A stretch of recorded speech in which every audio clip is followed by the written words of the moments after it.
Let's go. Halo semuanya. To be honest, ini gue nggak tahu bakal di-upload di konten podcast Rama-Rama Kata atau di channel YouTube gue. But I think this is a very interesting moment to record our topic today. Dan ini merupakan sequel ya, bisa gue bilang. Ini sequel dari episode 12 di podcast Rama-Rama Kata yang membahas tentang autoimun.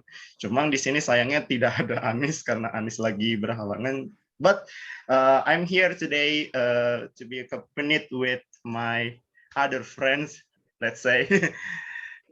Okay, maybe do you wanna introduce yourself then? Bahasa Indonesia aja kan ya gue? Kenapa? Pakai bahasa Indonesia aja kan? Ya pakai bahasa Indonesia dong. Kalau mau pakai bahasa Spanyol sih juga nggak apa-apa ya. Soalnya lu openingnya pakai bahasa Inggris, takutnya mintanya bahasa Inggris juga. Ya, kalau nggak apa-apa. Bebas. Oke, kenalin, nama gue Dila.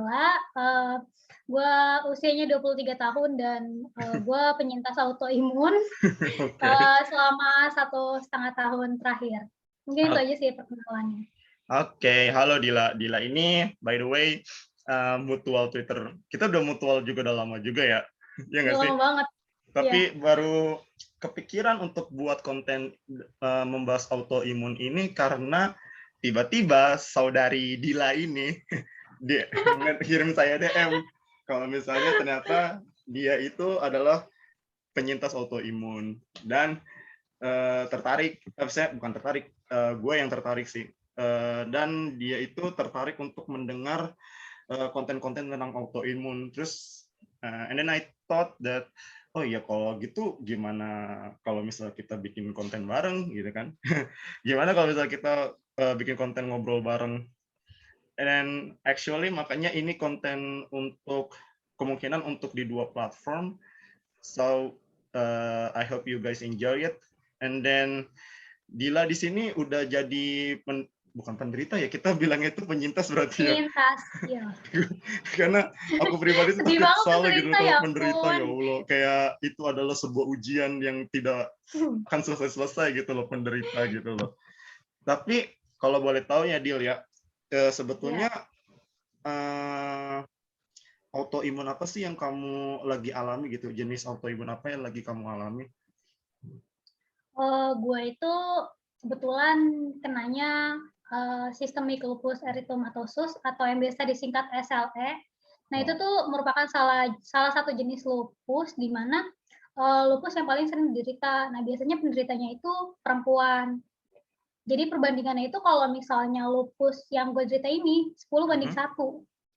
Satunya itu laki-laki, 9-nya itu wanita gitu. 9:1, maaf. Oke. Nah, berarti ini tuh gimana?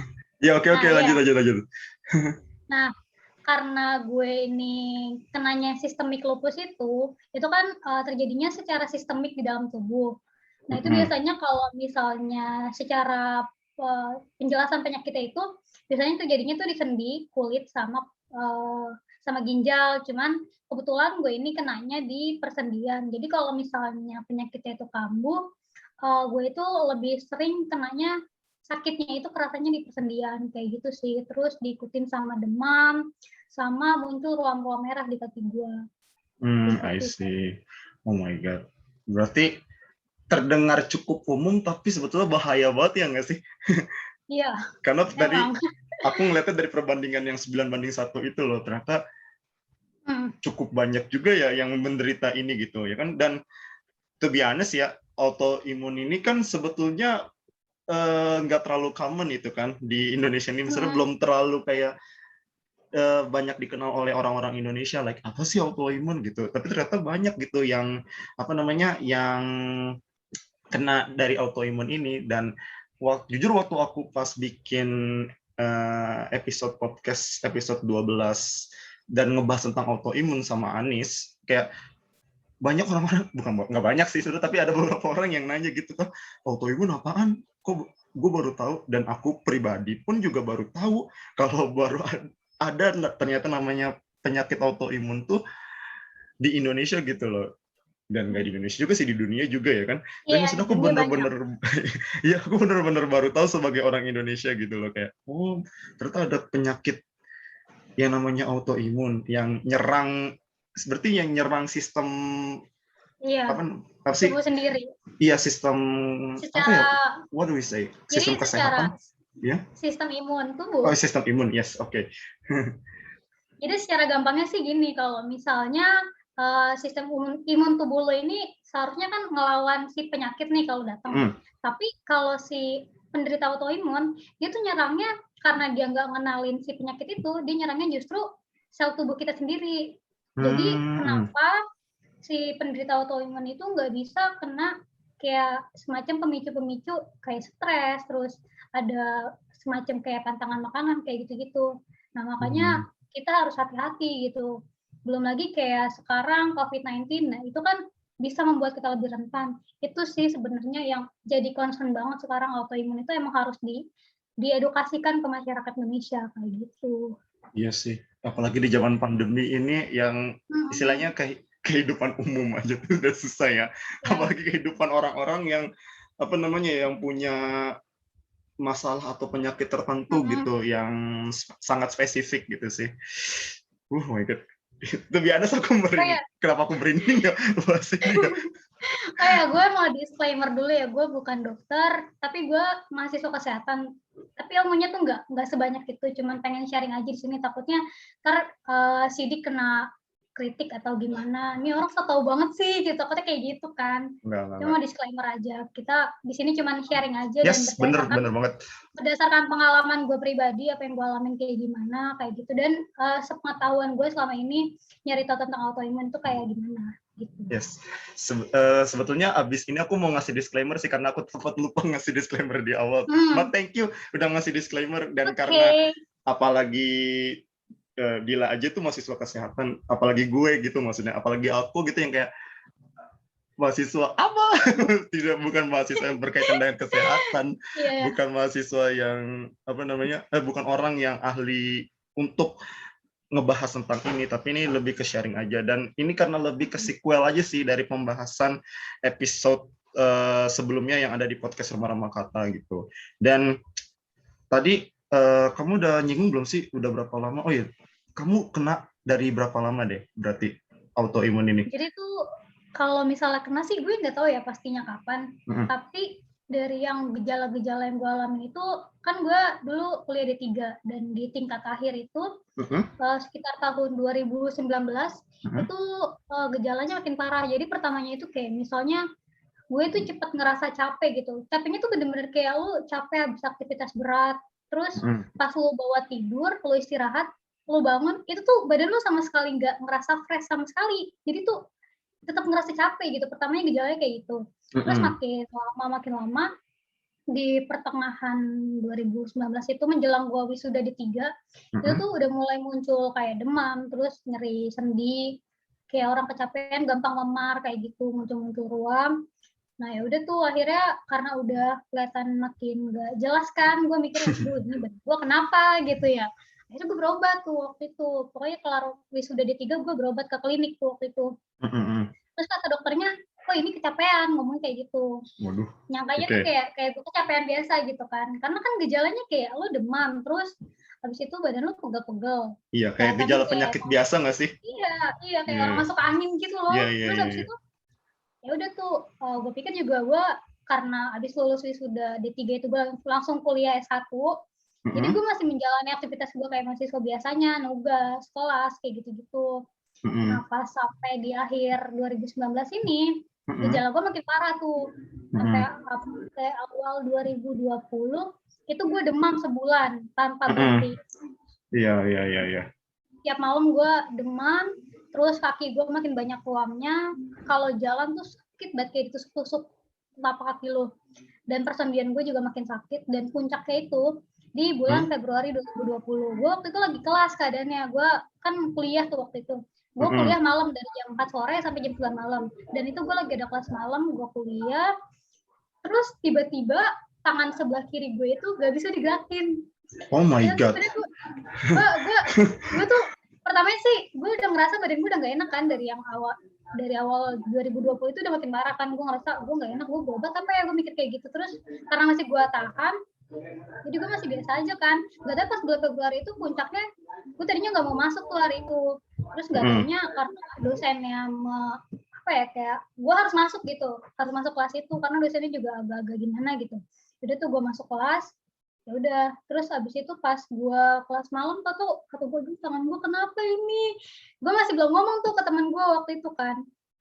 Terus pas udah mau kelar, kata temen gue, lu kenapa Dil gitu, ini tangan gue nggak bisa digerakin, lu gue boleh minta tolong nggak anterin gue ke apotek gitu, ngapain beli obat, ini tangan gue sakit banget, lihat jempol gue nggak bisa, gimana ya kan, kalau jempol kan bisa digerak-gerakin gitu kan, ini bener-bener lurus jempol gue, bener-bener lurus, gak bisa diapa-apain. Dan di situ gue udah panik banget kan, cuman gue ngomong ke teman gue, anterin gue aja ke apotek beli obat gitu.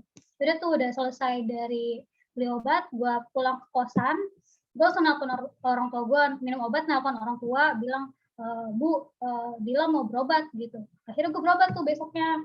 Pas berobat, gue suruh cek darah kan. Dan pas dicek darah itu, gue suruh nunggu 2 hari. Setelah 2 hari itu, gue didiagnosa kalau gue itu kena lupus. Gitu sih ceritanya.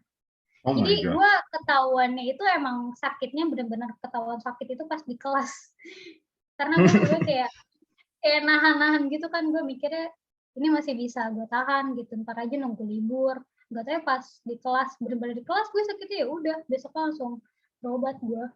Karena takut kenapa-napa juga kan, takut ya ada stroke atau apa kan, itu kayak gejala stroke gak sih, badan lu gak bisa digerakin sebelah. Kayak gitu. Iya. Ngeri gak sih kalau misalnya ternyata aku tuh kayak kalau naik motor ya, misalnya kalau naik motor tuh kan kalau kebanyakan megang rem sama ini tuh kayak istilahnya iya kram gitu loh istilahnya, kayak nggak bisa digerakin kadang tuh aja aku tuh kadang udah panik gitu loh karena terlalu lama megang rem dan sebagainya gitu loh digerakin. And then apa namanya, kalau misalnya jadi apa namanya, jari nggak bisa digerakin tuh, itu aja tuh aku udah panik, apalagi kamu ya sih, aku bayanginnya gitu loh sumpah. Temanku juga waktu itu sempet kayak, tuh ini Dila kenapa, mungkin pikirannya gitu kali ya, jadi mereka juga buru-buru gitu, ada 2 orang waktu itu bantuin, tapi akhirnya ya nggak apa-apa sih, sekarang udah nggak kenapa-napa. Cuma emang masa-masa itu yang benar-benar nggak bisa dilupain. Oke. Ini by the way sorry ya, ada masalah teknis dikit ke apa namanya ke gambar. Jadi tadi tidak apa-apa ya. Wah, ada 2 saya nih, kalau misalnya nanti di-upload di YouTube ini ada 2 muka gue. ini benar-benar masalah teknis yang oh my god, I can deny it, but hopefully it will be still going on. But okay, tadi itu berarti itu udah nge-cover pertanyaan aku juga sih, sejak kapan apa namanya, sejak kapan awalnya kamu kena penyakit autoimun. And then habis itu apa sih yang kamu rasain gitu loh? Maksudnya kayak apakah sejak kena autoimun ini benar-benar ngubah hidup kamu gitu loh? Kalau secara jujur sih iya, berubahnya itu benar-benar berubah dari segi mental, terus fisik, dari kayak semacam keberadaan lu di tengah masyarakat, itu pun gue ngerasa ada perubahan sih. Kayak misalnya nih, karena gue baru ya, jadi gue ngerasa mental gue sih sebenarnya masih belum sesiap itu nerima kalau gue itu penyintas autoimun. Terus gue ngerasa juga banyak hal yang harus gue jaga gitu. Kayak misalnya dari pola makan, terus pola istirahat. Sebenarnya ini orang nggak autoimun pun juga emang harus jaga sih. Cuman jadi penyintas autoimun harus ekstra banget dari pola makan, dilihat apa aja yang nggak boleh, apa aja yang boleh gitu. Terus dari istirahat, manage stres, terus ngendalin pemicu lainnya. Karena kan kalau misalnya kita kena pemicu, kayak misalnya orang lupus ini nggak boleh panas-panasan. Kalau misalnya panas-panasan, kena matahari, itu bisa jadi pemicu dia buat kambuh. Jadi kalau misalnya gue diajak panas-panasan sama teman-teman gue bakal nggak banget, gue bilang, gue nggak bisa ke tempat yang banyak sinar mataharinya. Gue bakal ngehindarin itu. Kalaupun gue harus keluar gitu, itu gue harus pakai ekstra jaket, terus kayak kerudung, pakai masker. Makanya gue pas sempat yang awal-awal gue kan belum tahu diagnosa lupus, gue sempat heran juga sih waktu itu. Gue kan aktif kepanitiaan juga, terus di luar kan waktu itu. Gue pulang dari kepanitiaan itu panas-panasan, badan gue demam bener-bener kayak, aduh ini gue kenapa habis kena panas-panasan, maksudnya ya panasnya harusnya mau gerah gitu ya, gue tuh demam. Tapi kayak aduh ya ampun. Ya udah dari situ gue menghindari kayak pemicu-pemicu yang bisa bikin gue kambuh gitu. Dan setelah itu juga gue lebih mikir kayak gue harus manage stres gue. Kalau misalnya gue stres, badan gue bakal sakit-sakit, lebih ke kayak gitu sih. Terus perubahan kebiasaan gue kayak misalnya gue harus tiap hari minum obat dan itu harus tepat waktu. Misalnya kayak gue harus minum jam 11. Gue nggak tahu sih ini gue doang atau yang penyintas autoimun yang lain juga kayak gitu atau gimana. Kalau gue, dokternya sih nyaranin kalau misalnya minum obat harus konsisten gitu. Misalnya minum jam 11 ya, gue harus minum jam segitu juga gitu. Terus kesiapan mental lainnya juga kayak misalnya gue belum ngasih tahu teman-teman gue kalau gue itu sakit. Jadi hanya beberapa teman gue itu yang tahu, yang waktu itu nolongin gue. Jadi yang lain itu belum pada tahu kalau misalnya gue itu penyintas lupus gitu. Jadi gimana ya? Maksudnya emang gue tuh nggak siap gitu dibilang, ih Dila sakit, jadi nggak usah diajak. Takutnya gue mikir kayak gitu sih. Ini pemikiran gue aja. Bener-bener. Ngerti nggak sih? Ngaruh ke mental juga ya nggak sih? Iya. Nah, gue ngerasa kayak gitu. Jadi sampai sekarang gue masih belum siap ngasih tahu teman-teman gue kalau gue itu sakit gitu. Paling orang-orang sekitar doang kayak orang tua, adik gue.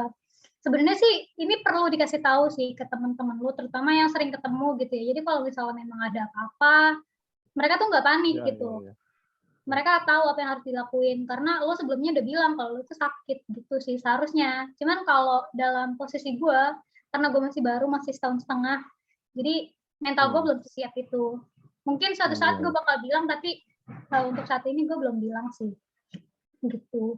Terus karena banyak perubahan yang tadi gue bilang, kayak aktivitas gue juga, gue dulu pas D3 lumayan aktif di organisasi, gue suka ikut panitiaan, terus ikut volunteer juga, kayak misalnya kan gue D3-nya tuh bidan ya, suka ikut volunteer kesehatan gitu loh, kayak misalnya dulu ada kejadian luar biasa, difteri sama campak rubella, itu gue kan suka imunisasi anak-anak SD, di SD gitu loh, nyuntik-nyuntikin bocah-bocah SD, jadi tim vaksinator gitu, jadi volunteer. Nah, gue tuh dulu seaktif itu, suka ikut-ikutan kayak gitu, dan sekarang tuh gue udah nggak bisa. Yang bikin gue sedih tuh di situ, karena gue ngeliat teman-teman gue ya jadi kayak ikut volunteer vaksinator COVID-19 gitu. Terus aduh gue pengen, terus pas gue lihat syaratnya tidak boleh ada penyakit penyerta, tidak boleh ada komorbid kayak gitu-gitu.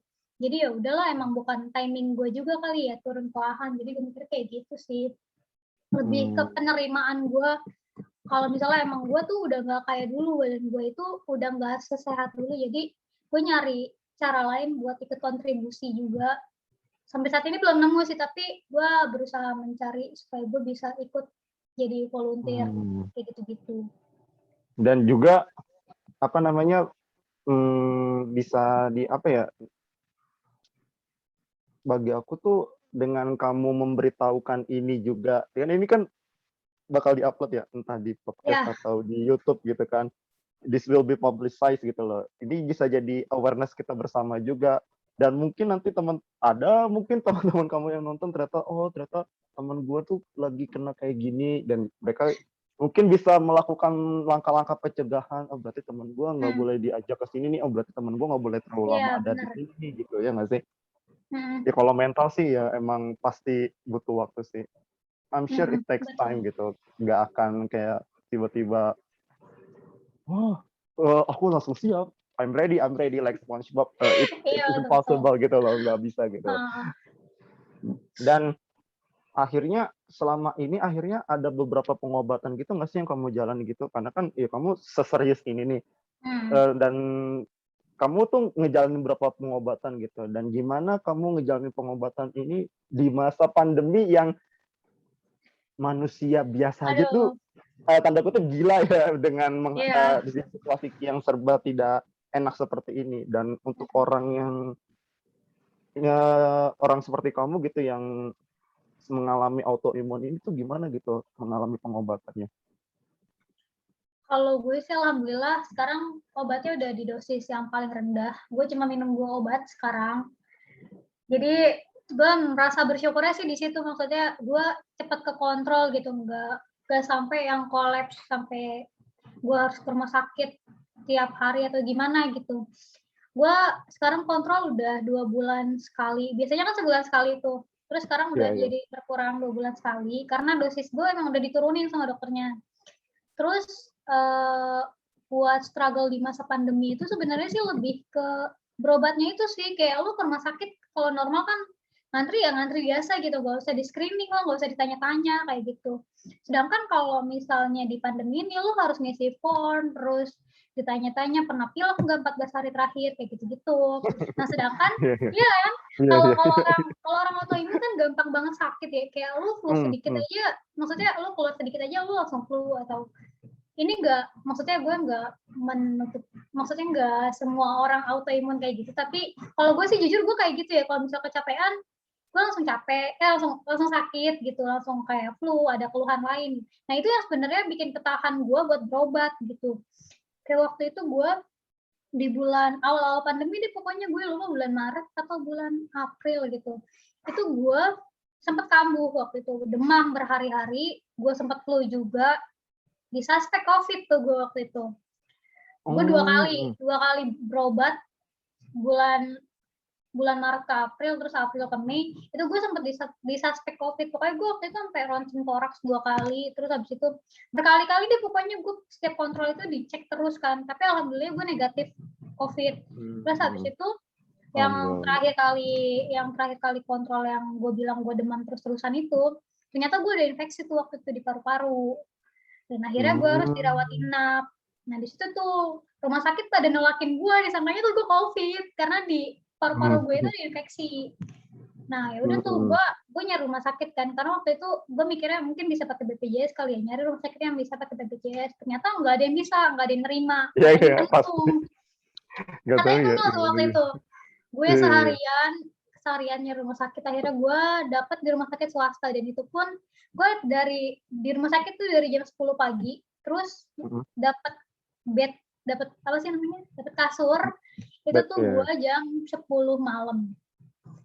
Itu menurut gue apa ya namanya, kayak gimana ya, kayak jadi sulit gitu loh, maksudnya yang diutamain itu orang-orang pasti yang kena COVID ya. Iya. Yang kena COVID IGD ya. penuhnya sama COVID, padahal sebenarnya kalau dipikir-pikir orang yang sakit biasa pun atau orang yang autoimun kayak gue yang butuh pengobatan urgent juga itu butuh gitu sebenarnya sih, kalau gue mikirnya gitu sih, lebih ke struggle-nya emang dari sistem pengobatannya kayak gitu. Dan sampai sekarang gue ngelihat pemerintah pun kayak dari Kemenkes apa sih namanya ya, kayak program khusus orang autoimun itu belum ada sih, maksudnya belum muncul gitu gue ngeliatnya.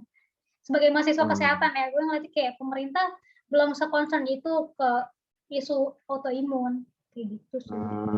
I see. Iya sih, ini apa namanya ya, yang jadi concern aku juga karena ya walaupun aku bukan mahasiswa kesehatan, aku bukan nakes, tapi ibu aku kan nakes ya. Ibuku aku nakes, terus aku apa sih pernah cerita, Bu, aku baru tahu deh. Ternyata baru ada penyakit namanya autoimun. Terus ya, emang ada Mas, bla bla bla bla. Jadi kalau misalnya kamu kena autoimun gini. Terus aku langsung kayak, oh my god, ternyata seserius itu dong. Enggak nyangka, aku kira tuh ya namanya autoimun di pikiran aku sebagai anak bahasa ya. Nama autoimun itu tuh tidak terdengar sebagai sesuatu yang bahaya gitu loh. Kayak gimana ya, kayak kalau misalnya kita dengar kata racun atau HIV atau apalagi ya, itu kan kayak atau nggak COVID gitu kan, itu kayak di mindset kita tuh kayak oh iya ini bahaya gitu. Tapi kalau orang dengar autoimun karena belum sefamiliar itu, psikologis kita akan nerima oh berarti ini paling itu cuma nama penyakit tapi penyakit lain gitu. And nggak tahu itu ternyata apa namanya penyakitnya seserius itu gitu loh. Dan abis itu jadinya ya udah gitu. Setelah aku tahu dan akhirnya aku coba, wah, oh my god, iya, ini emang bener harus ada penanganan khusus sih gitu, harus ada apa namanya penanganan lebih lanjut dari pemerintah atau stakeholder yang terkait lah gitu loh, yang bisa membantu. Ayo dong, ini lebih juga nyeriusin penyakit-penyakit yang lain dan khususnya autoimun ini gitu loh. Gitu sih. Iya. Berarti kamu tuh kalau pantangan-pantangan gitu, makanan ada nggak gitu? Kayak minuman atau seblak, boleh nggak? Seblak. Sebenarnya kalau misalnya dari dokter gue pribadi sih, gue waktu itu pas awal-awal nanya, katanya sih nggak ada. Tapi karena gue anaknya kepo juga sih, maksudnya suka baca-baca kayak semacam gue tuh sebenarnya nggak boleh makan apa sih, pemicu gue tuh kayak gini tuh apa gitu. Setelah gue cari tahu, gue yang bikin pemicu di gue itu sebenarnya susu. Terus habis itu yang terbuat dari tepung-tepungan, sama apa ya, gue lupa deh. Sama matahari sih yang paling sensitif tuh, gue sensitif banget sama matahari, makanya gue jarang keluar sekarang. Itu sih yang bikin pemicu gue selama ini. Wah, kalau COVID orang kan banyak yang jemur ya, itu berarti kamu nggak bisa tuh? Iya, nggak bisa. Ngejemur gitu. Makanya pas awal-awal pandemi kan, ayo kita berjemur gitu buat naikin imun segala macem. Dalam hati gue, lah gue mah kagak boleh kena matahari, mana bisa gue berjemur. Yang ada gue malah sakit, bukannya sehat. Ya udah, dari situ gue sempat ngomong juga ke orang tua gue, kan ibu gue bilang, ayo jemur gitu supaya nggak sakit gitu, jangan di dalam doang. Gue bilang gue nggak bisa kena matahari, ntar gue sakit. Ya udah, ibu gue alhamdulillah ngerti sih, nggak yang strict gitu loh. Dia ngertiin keadaan gue gitu. Untungnya keluarga gue juga supportnya lumayan, jadi gue nggak terlalu ngedown banget. I see. Oh my god. Iya ya ampun. Mudah-mudahan ada ini deh solusi, ya Allah.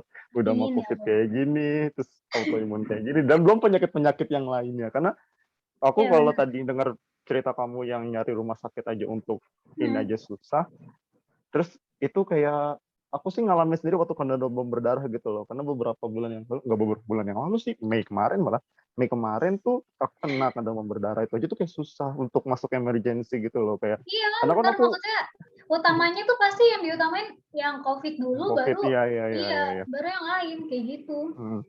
Iya, makanya tuh iyalah pandemi berakhir aja bisa nggak sih sekarang gitu loh.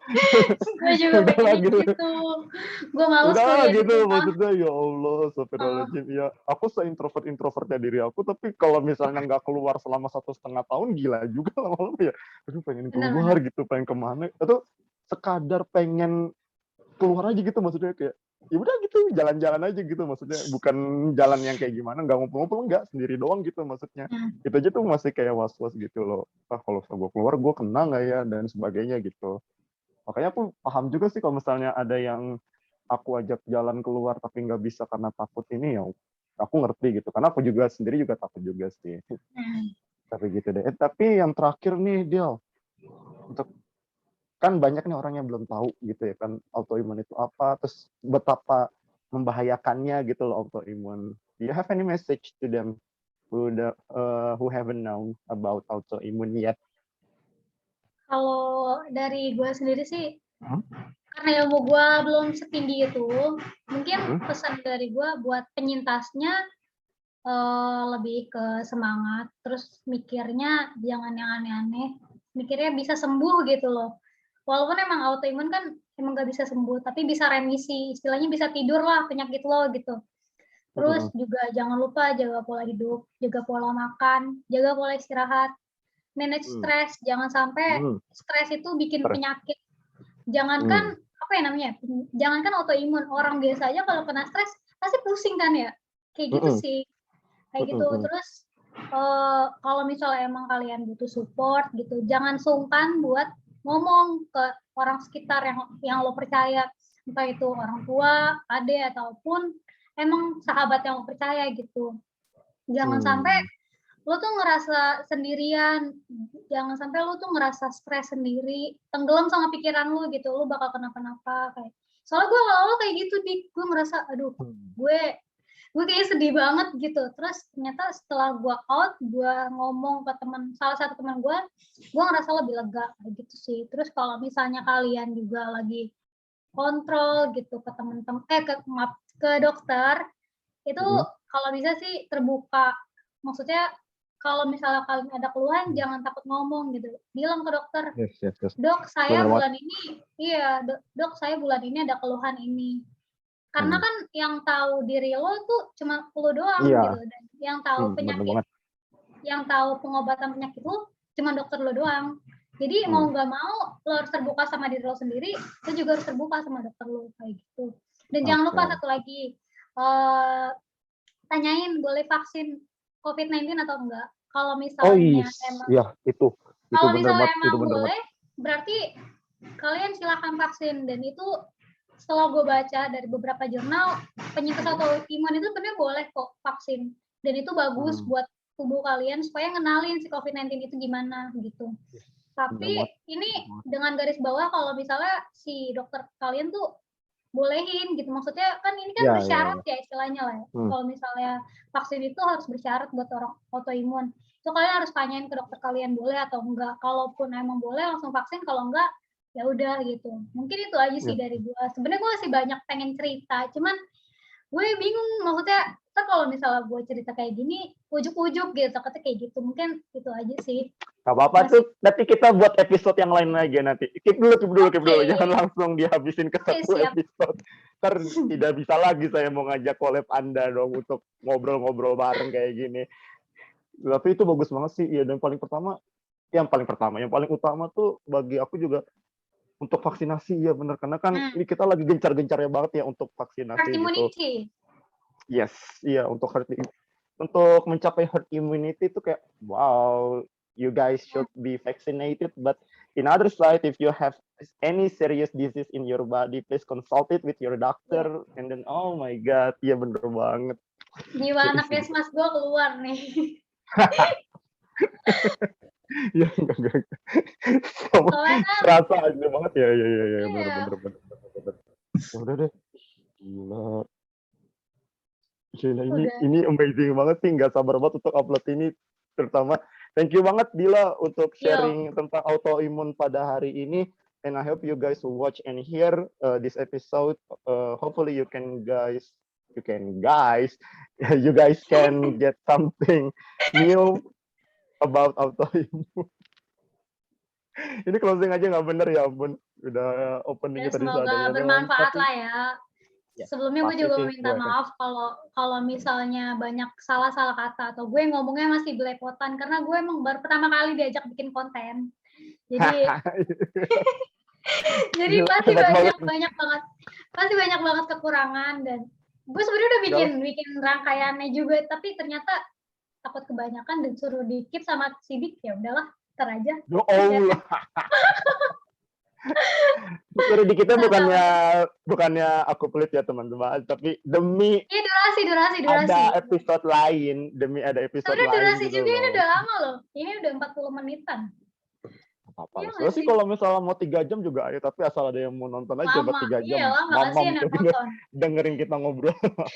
Tapi ini thank you banget, ini terutama ngebuka aku pribadi banget tentang autoimun. Lebih menambah lagi setelah kemarin buat episode tentang autoimun, terus sekarang ditambah lagi sama Dila, and then nanti ya semoga aja ada episode collab yang ngegabungin di episode podcast aku yang 12 itu sama di YouTube aku ini ya Mike. Ini seru banget. Oke deh. Thank you ya Dila for your time, and thank you buat yang udah nonton dan dengar episode pada hari ini, dan sampai jumpa. Terima kasih banyak ya yang udah dengerin. Ya.